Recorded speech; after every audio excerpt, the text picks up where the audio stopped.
Guitar amps, you love them, you hate them, they're loud, heavy, expensive, inconsistent, but do we even need them anymore? If you're still lugging your 2x12 combo to every gig or miking your half stack in your bedroom for YouTube covers, it might be time for an intervention. In this video, I'm going to explain why guitar amps are slowly going the way of the dinosaur and why it's a good thing.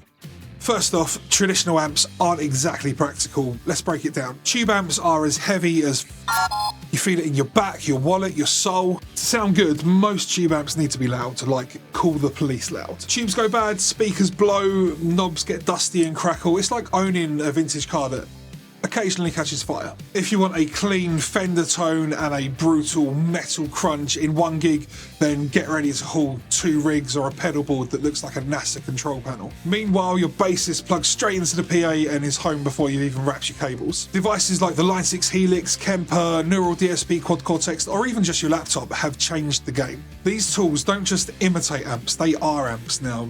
Digital emulations have gotten so good that blind tests often fool pro guitarists. Chances are your favourite guitar tracks on recent albums probably recorded direct with a plugin or a profiler. Yeah, maybe not the latest Joe Bonamassa song or whatever, but a huge amount of modern rock and metal is recorded in this way. And no, it's not cheating, it's adapting. Now let's talk recording, because this is where amps start getting really awkward. Want to record that riff at midnight? Well, good luck cranking your 100-watt Marshall, or let's face it, even a 5-watt Marshall.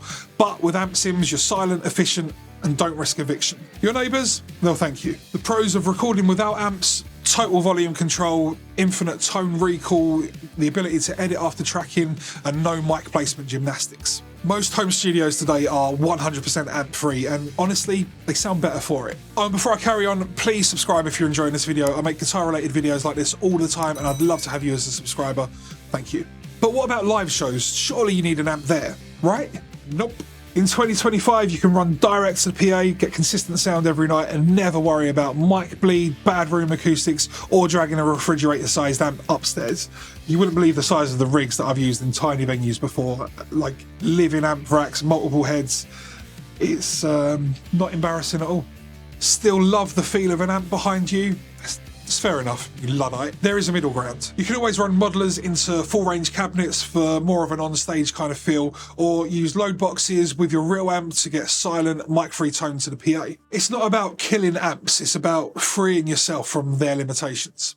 Now look, I get it. Amps have character, a cranked Marshall stack is pure sonic testosterone. They look cool, they feel alive, and they're a huge part of guitar history. But that doesn't mean we need to drag them into every session or gig in 2025. It's like insisting on riding a horse to work because it feels better than a car. Kind of. I really need to work on my metaphors here. So, do you need an amp? The answer is no, you don't need one. Not for pro recording, not for most live gigs, and not for practicing.